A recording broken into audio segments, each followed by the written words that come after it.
Today I'm covering my optimized graphics and audio settings on PC for Warzone 2 ranked play. For Warzone ranked, not just like generalized ranked play. For Warzone ranked, these are exactly what I run. Al Mazrah is a pretty intensive map. It takes a lot of FPS. These settings were optimized by Paradox PC. A lot of people might not know of them. That's why I decided to go and cover this. They do PC optimizations. They built some of the biggest PCs for a lot of Warzone content creators we all might follow. All of Nuke Squad, all of the Baka Bros.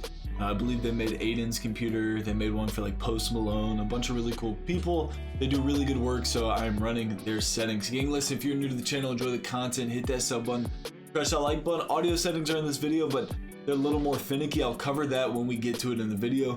Let's get right into it. Alright gang, these are my graphic settings. I play full screen borderless. This is just whatever your monitor is going to be if you are on PC. And then obviously you're going to select your graphics card. Dynamic resolution is off. Custom frame rate, I just have that set custom. I have it to, let's see, 250, 185, 185. Shaders optimization. If you have problems, if you think your shaders are messed up, you can actually just reset that. It'll re-download all your shader optimization. It sometimes it makes a difference, sometimes it doesn't. I like to do it after an update just to make sure I got like all the correct shaders. These are the optimized settings right here. Quality presets on custom. My fidelity FX cast on the upscaling and sharpening is on, and I have it set to 100. Anti-aliasing on Filmic SMAA T2X. Anti-aliasing quality is going to be set to normal. Video memory scale, normal. I'm just gonna start just reading it out as I go. Normal, low, high, short, high, low, off, low, off, normal, low, off. Default on the water quality, you can do all kinds of different ones. It's super unnecessary. Shadow map resolutions on normal, off, low, high, low, off, low, off. If you have like a 3080, a 3090, a 40 series card, you definitely want this on plus boost. Depth of field off. World motion blur off, weapon motion blur off, film grain set to 0.00. As for your view, you want your FOV to be set to 120. ADS field of view is going to be set to affected. Weapon field of view is on wide, that way you can see more, so your weapon's actually smaller, but you can see more on your screen. 90. Vehicle field of view wide as well. The vehicle looks like it's further away, you can actually see more around the vehicle. First person camera movement, you want that set to least. Third person least. And then I have default spectator camera set to game perspective. Now throughout these settings, you'll notice this isn't like super quality based in terms like your graphics aren't going to look super cracked. You can watch my videos, you can see gameplay, see exactly what I mean. My graphics look fine. I do play at 1440, but I'm not in it for the aesthetic, I'm in it for the performance, especially running like a single PC rig right now. This is exactly what I need. The only thing I would add, so on the fidelity FX cast, some people don't like the enhanced sharpening on the images. They don't like their game to look super sharp. I personally do. I'm a big fan of that, so I run that. You do not have to run your sharpness like that. Or anti-aliasing, again, more sharpness to your game a little bit. You can turn that off as well. Those are like two options that I do have that are actually more based on aesthetic. Texture resolution, again, this is more of an aesthetic. It does have an impact. I mean, if I set this to high, you can see the VRAM pop up a pretty solid amount, but I keep that set to normal. My anisotropic texture filter, I have that set to normal. You don't really see a big change on that. It's more or less an aesthetic at different angles. It's just small stuff like this, like particle quality. I leave that on high because I'm trying to see, like when grenades blow up, I want to see exactly what's going on.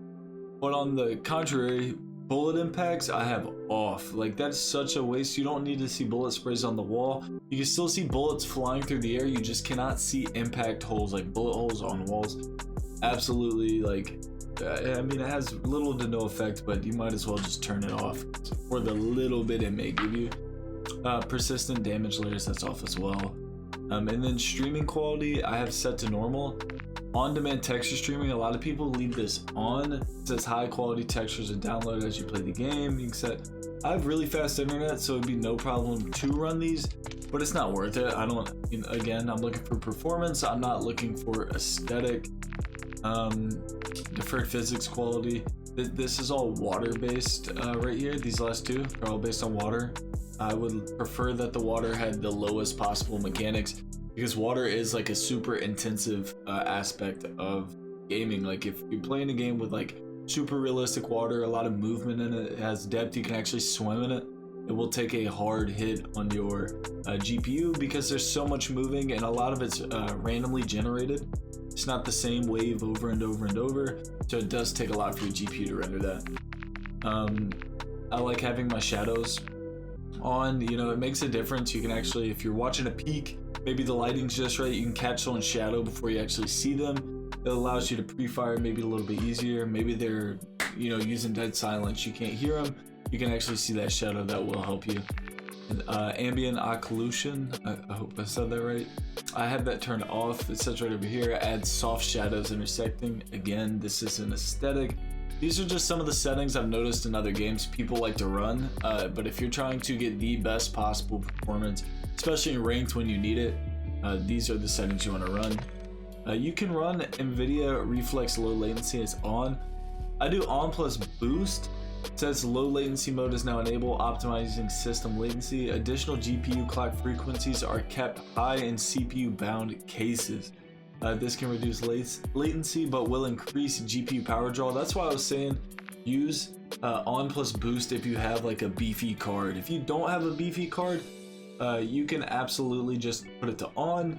If you don't really see anything going on with on, you can turn it off. But if you don't have a beefy card, do not use it, because I'm telling you, it's going to draw so much power to your card. You don't want to really burn your card out. You don't want to take too much power away from the CPU. Your game might start crashing a little more. I've noticed in the past, I have friends who try to turn this on, their system crashes in another game. They're like, oh, this system, this setting stinks. But in the reality of it, you just gotta have a beefy rig to run this setting, which I know isn't super fair, but hey, if you got it, use it. And then motion blur, weapon motion blur. People said this used to give you more FPS. It just made your game look smoother. I do not want any sort of motion blur on. I want to know exactly where my optics are at all times.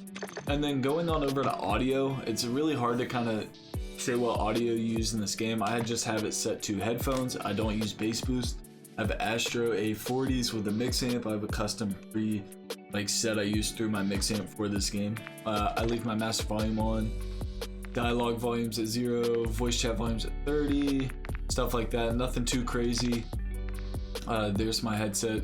Speaker output I've set to stereo. I probably could do Windows default, but I'm leaving it at stereo right now. I have no reason to change that as of right now. Voice chat's on, stuff like that. Microphone, open mic, just small little things like that. Nothing really too crazy. Reduced tinnitus sound. You don't have as much of a ringing in your ears when you get stunned, which is a dub. It gets rid of that. Awesome. Make sure you're definitely using that.